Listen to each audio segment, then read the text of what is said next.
Welcome to Truth in Politics presented by Our Neutral Voices. And we're here tonight.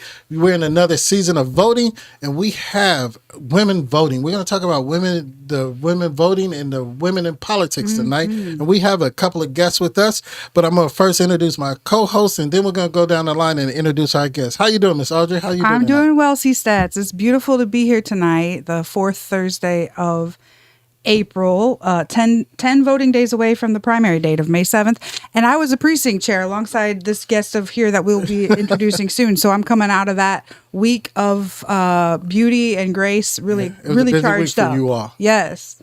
Nena Bailey here to my right. Go ahead and introduce who you are. Hello, everyone. My name's Nena Bailey, and I am running for Allen County Council at Large. I'm excited to be here.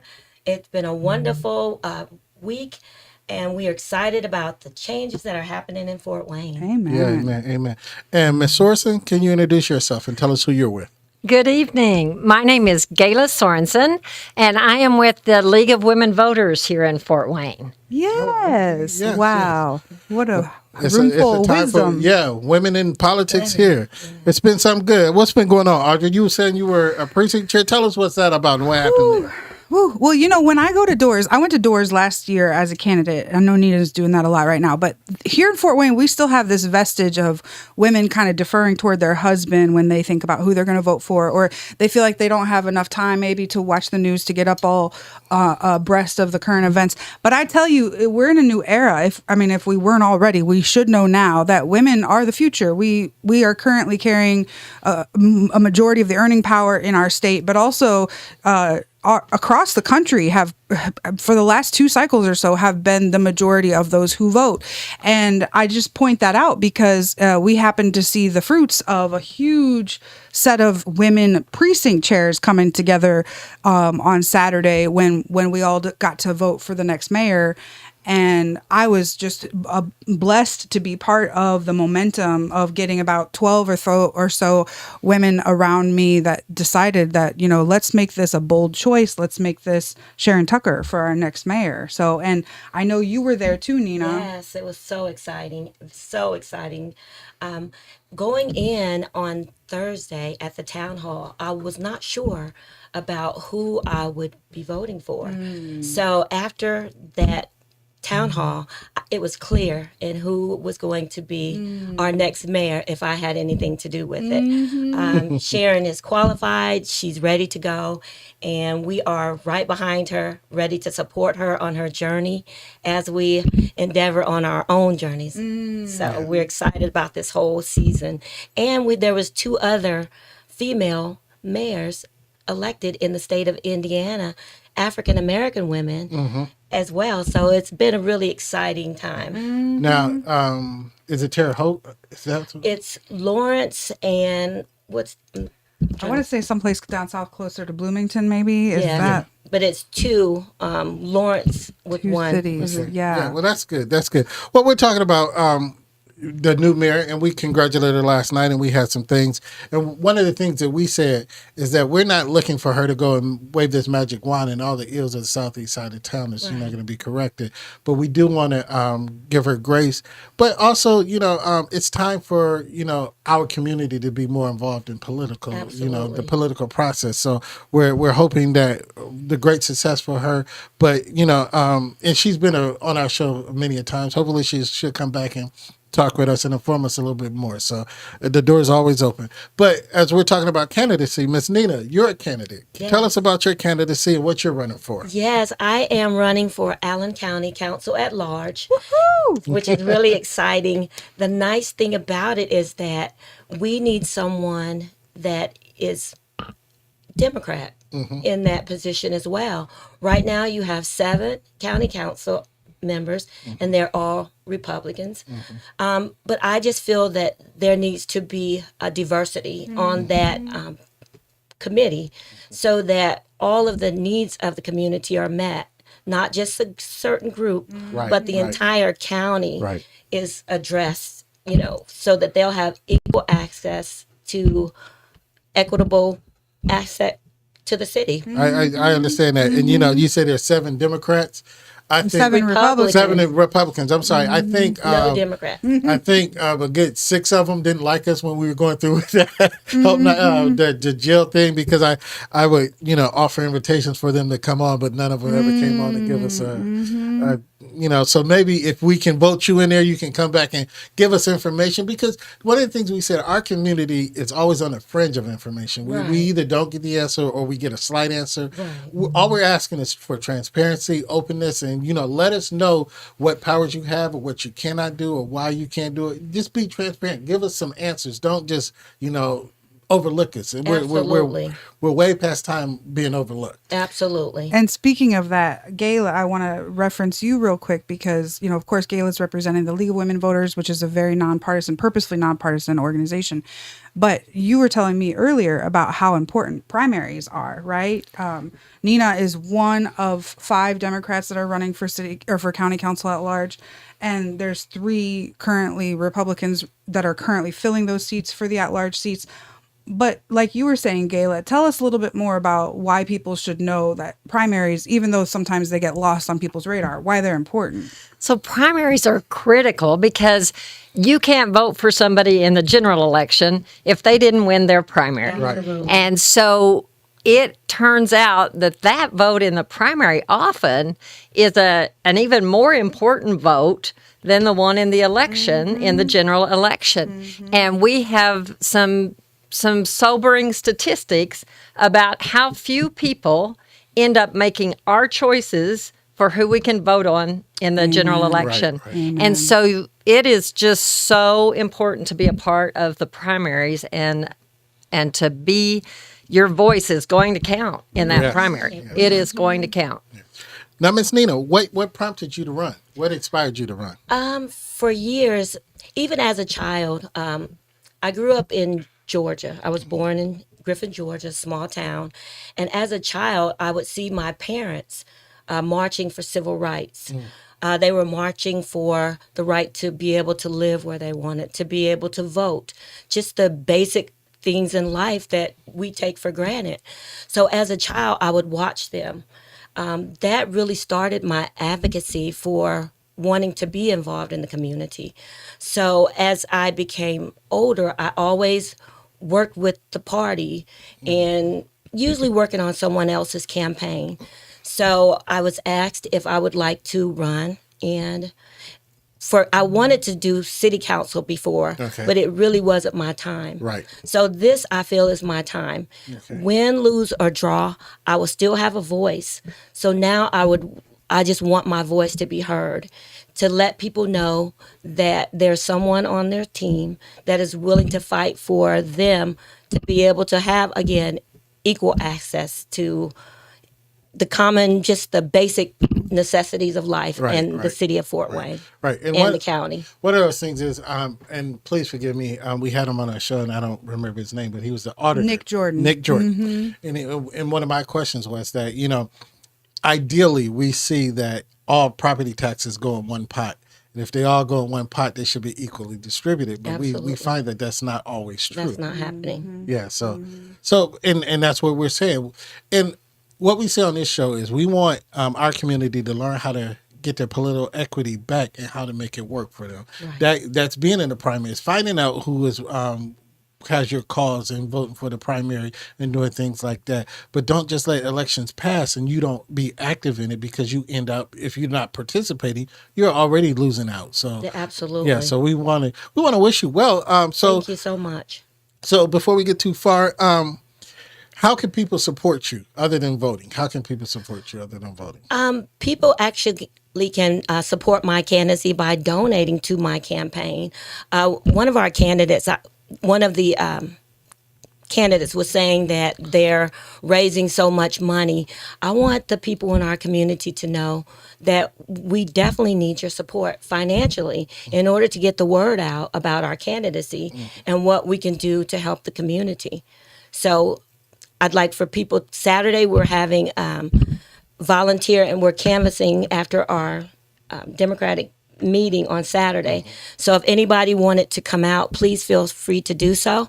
We're going to be at the Allen County Public Library on Sunday morning. I'm sorry, Saturday at 10, and we will start canvassing the community at 11. So anybody that would like to come out, we would love to have them. I can't tell you how important that is. I know probably people who are watching this show, they feel like, wow, we always hear about elections. But I mean, we do only have 10 days left for people to vote either early or on May 7th. And I believe people should begin to start to reckon, right? Like even those of us who are disgruntled and who feel like the system's broken, it's like we are on the verge of a new time. Right? Let's come out now. Let's start to get behind our candidates now. I mean, Nena, for example, she would be, if she were to win this seat, which is going to take so much work.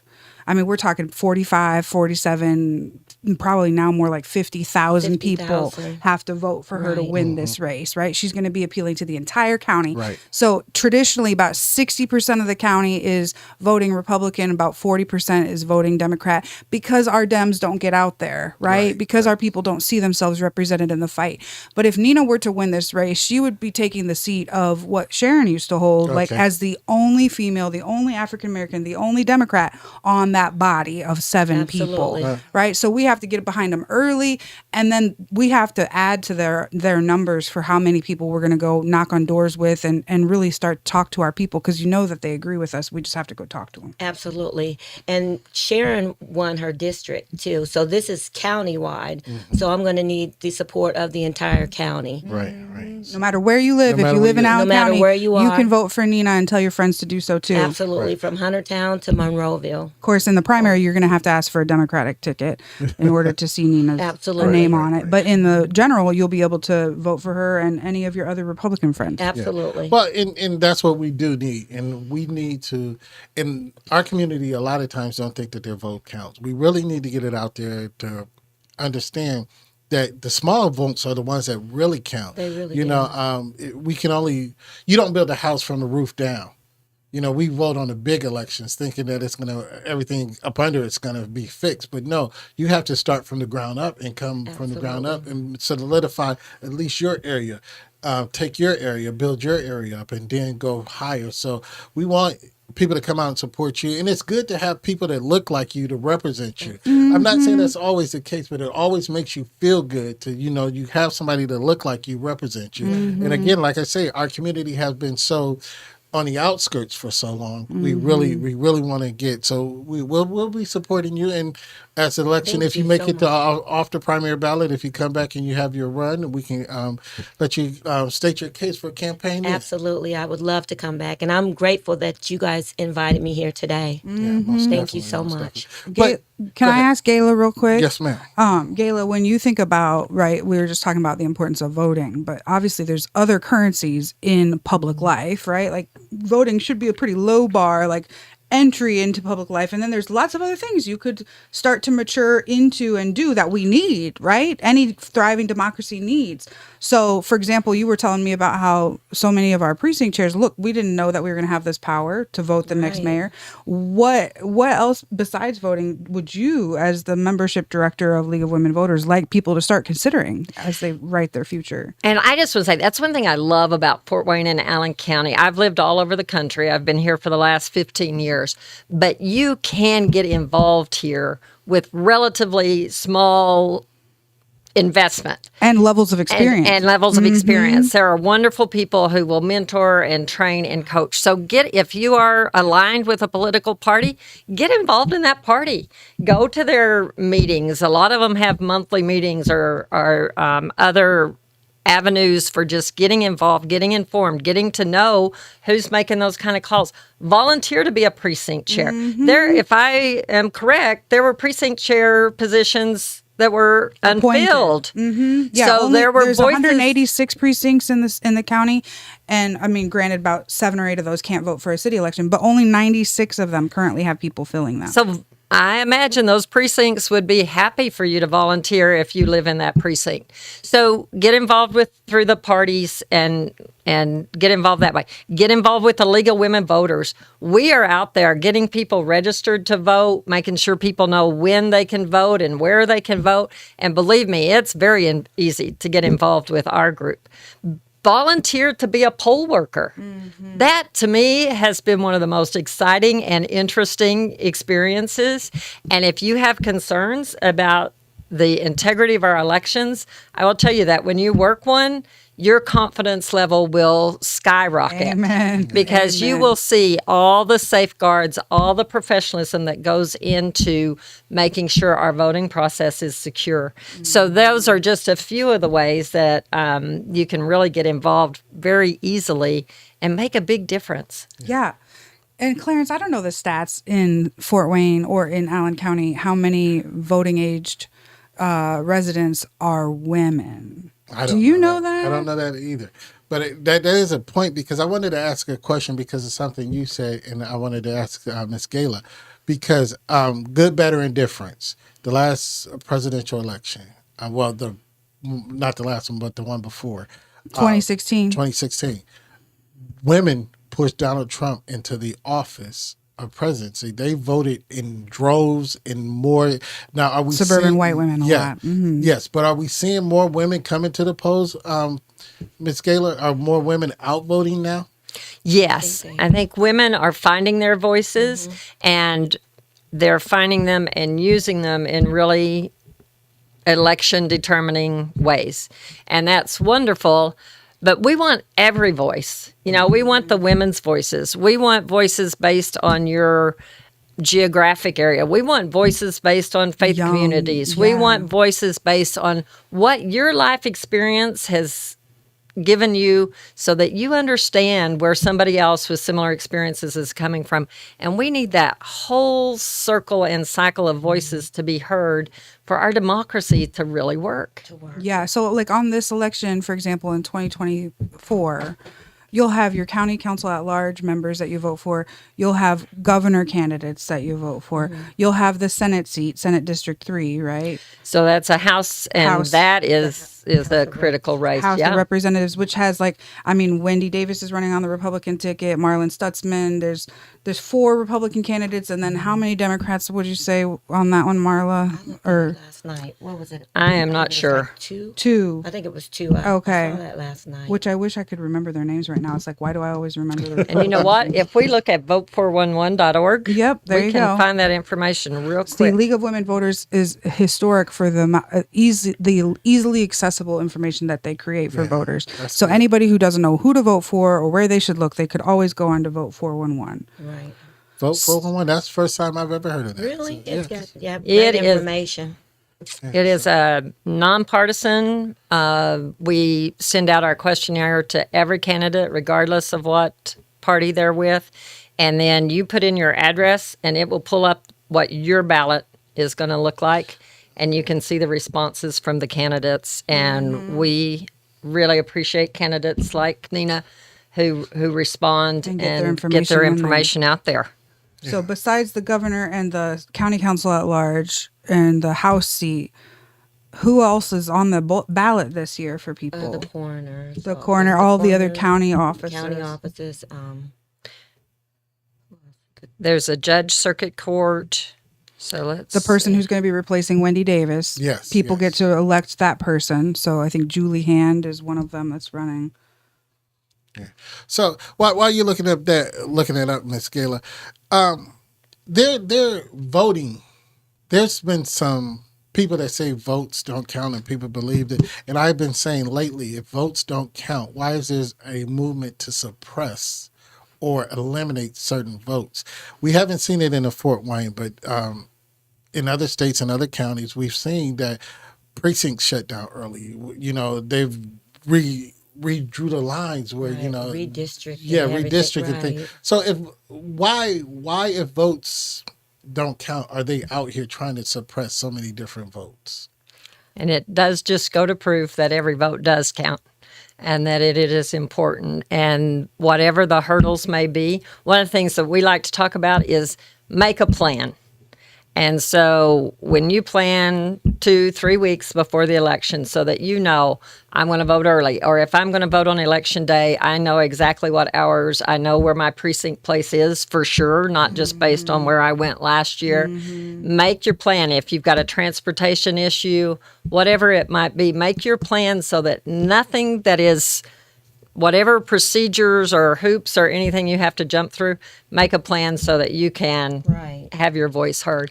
And one of the things I'd like to mention just briefly is even if you don't think your candidate has a chance, your vote matters Yes, because it yes, tells that yes. candidate, thank you, we appreciate you. It tells them if you run again, you've got a level of support to build on. And it tells the other side, our voices are going to be heard. You're not Right. going to be able to ignore our voice. Absolutely. And with voting, there's so many different ways of voting. There's the early voting. Now there's the mail-in ballots and things such as Absentee the ballots. absentee ballots. But there was some changes in Indiana, if I'm not correct, with the absentee or the mail-in ballots. That it was a big hoopla about. Yeah, you know, they reduce the amount of time with which people can request them. So, and then also we actually are rated only 14 out of 50 for the level of ease that people can vote in our state. Yeah, that's sad. But Miss Nena, Yes. people, you say you got 10 days still to vote before the actual 10 days. election. Where can we vote? Early voting? How can we vote? How do we vote? You know, tell people how to get out there and vote. Right now, you can actually vote at the Russo Center. There from I think it's from 9 to 4:30 because I went to try to vote on like 5 minutes till 5. It was too late, but I did go back and vote, so I was able to cast my vote for myself, of course. Yay, yay. And again, this is my first campaign, so I'm really excited about moving forward with my ideas and to be able to just help our community. Yeah. Absolutely. So just to flesh ahead. that out just a little bit, so you can vote at the Rousseau Center right now. Then starting on April 29th until May 4th, you can vote at Indiana Wesleyan University, at Ivy Tech Coliseum, at the Public Safety Academy, and at Solomon Farm. So those are all places where you don't have to worry about whether it's your specific precinct or location. Anybody can vote at any of those locations. That's this Monday. Right. But those And that satellite starts the 29th, and those are open from 8 to 8 p.m. during the week, and then they close at 5 p.m. on Saturday, May 4th. Now, we talked about some of the hurdles real quick. Now, is Indiana still an ID state to vote and things such as that? And there were some other hurdles, like for former convicted felons that they were told for the longest they couldn't vote. But a few years ago, they showed that law had been passed years ago.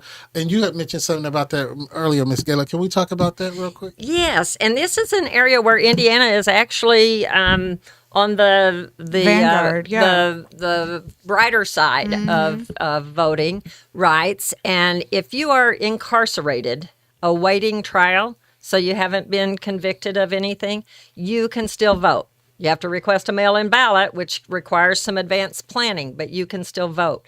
Even if you have been convicted of a felony, as long as you have completed your time incarcerated, once you're released, even if you're on parole, you can vote again, but you do have to re-register to vote. But that's all. You don't have to do anything else except re-register. And this is so important. You want to talk about a group of people who have had life experiences where they've been very much affected by government and by government processes, and they have an understanding of needs to certain change. issues that Right.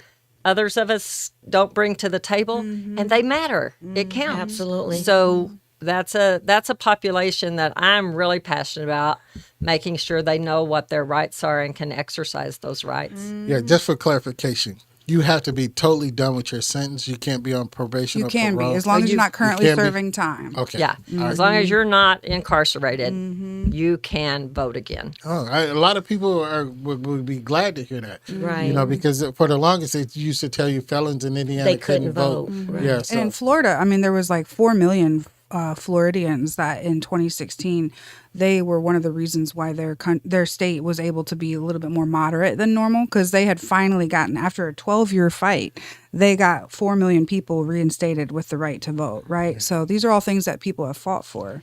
Yeah, and that's why, to have the right and not realize it is sad. So getting that word out is Absolutely. important. And last time we talked, we had someone on here, and we were talking about the youth or the younger voters. How are we getting the younger voters to the poll? What do we need to do to get the younger voters? They come in pendulum swings. At one election they're on fire and they're ready to vote, but then the next couple you don't hear from them. Then again they come back in full force. How can we get them to constantly be a part of the political process? Well, a lot of that has to do with our parties. As part of the Democratic Party, we've been seeing an influx in the amount of interns that are working with the party. So they are college students that are also working with the party, so they can go and hold booths and other places to help people, have registration, see the visibility. But also, if you are a parent or a grandparent or an aunt or an uncle or a mom, take your kids with you to go vote. Make it a big day. Go get ice cream afterwards. It starts to teach them something earlier on. Right. Now, in terms of young voters in Allen County, it's pretty dismal compared to the other parts of the country in terms of turnout. Marla, do you have any other ideas around that? This is a very Gayla? specific area of outreach for us. And so we're going into the high schools, getting them registered to vote. We've been doing outreach at our colleges and on our college campuses to get them registered and to help them understand this same principle that they represent a demographic that's very important and their life experiences and what is their vision for the future, because they start implementing that vision now by what they do.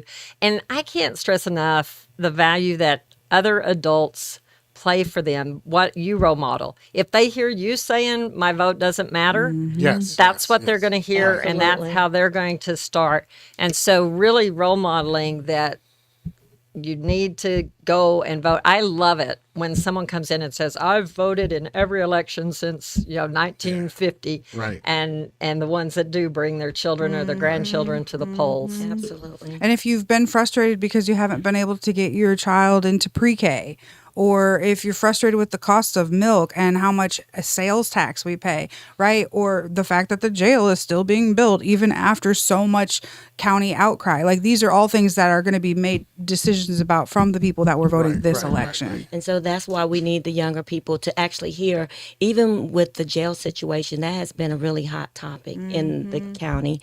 So what we want to do, what I'd like to do as a council person, is to start mental health and substance abuse programs within the criminal justice system. Amen. That will help individuals to not return to that same system. So a lot of times we just have to get the young people's attention. It depends really on who's running as well. Right. Like, as we know, when Obama was running, it brought a different kind of energy to the voting process.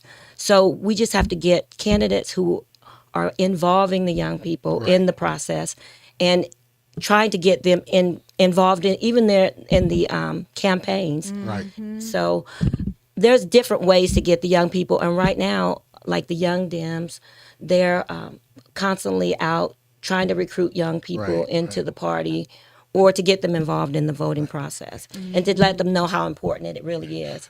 Well, go ahead. And that's another way, vote for 1-1, because I think the more informed they are, the more engaged they will be. And it's got a great, you can access it on your phone. It's got a good layout for that.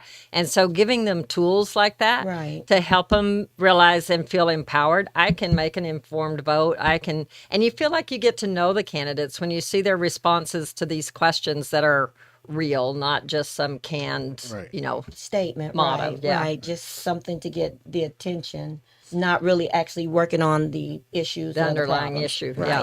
Well, Gayla, real quick, Clarence, if there's somebody watching this that wants to be part of, the younger generation of volunteers within League of Women Voters, do people do you currently have any young people that are representing and We going with you to do. these fairs? We Okay, do. awesome. And if you have any events that you'd like us to come to and set up a table and help share what some of those programs and those are, we At would your do college, it at the your drop high of a hat. school, at your church. At your That's faith great. community, yeah, we Amen. would love to. And Nena, how can people sign up to be a part of your campaign? Are you on Facebook and I Twitter and all am that on. good stuff? I'm on Facebook, and my website is Nena Nena Bailey Bailey for the number 4 council.com. Amen. So you can register to volunteer on my campaign. You can donate to the campaign on that website. So I look forward to hearing from you, and I definitely look forward to your votes. Right. But before we get out of here, Miss Nena, we're gonna let you look at a camera, and you're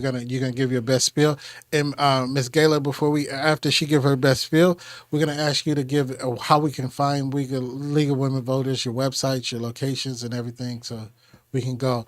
We're going to look at this camera too, right here. We're going to Right look here?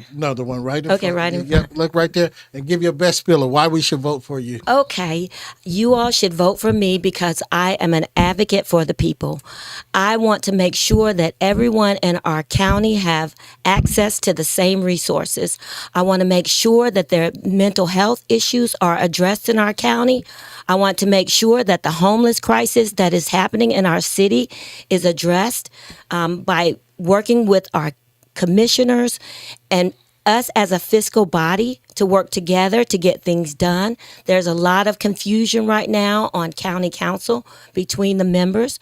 I want to be a collaborative effort with our commissioners in order to get things done.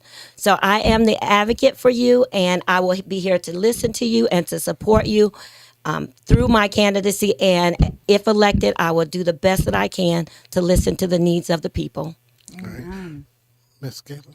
Oh, and I just want to encourage everyone to really take it to heart that your vote matters. Vote 411, and it's just VOTE, the number 411.org is your one-stop shop for information about where to vote, double check whether you're registered to vote, and see what the candidates have to say about some really key questions that we pose to them. If you're interested in getting involved beyond that, and the League of Women Voters is a wonderful organization. It is not just for women, and that website is LWVFW for League of Women Voters Fort Wayne.org, and that is also got a lot of information, and it tells you about events where we're going to have tables and be providing further information. It tells you how you can join and become a part, and we would love to get you involved because we want every voice to be heard. Absolutely, Amen. every voice. And that's our motto here. Your voice matters. So we want to continue to tell people your voice matters. Again, we thank you, ladies, for joining Thank you us. so much Thank for having you us. for the we'll good love to work have you that back. you're doing. Yeah, we're trying, and we need your support to continue. Come back and give us information. This is what we're trying to empower the community, educate the community that they'll know that these things are possible and the change comes through them. So Absolutely. we continue to welcome you. If ever you need to come back, you have anything you want us to promote for you. Again, Miss Nena, if you do make it past the primary, come back and we'll let you. I'm She going will. to make it past the She primary. will. You're going to make it. There you go. Watch Say it confidently. I'm gonna When make- you make it when past I it, make it. yeah, come back and see us again. All righty. But we want to thank you all for sitting there watching us and joining us this evening.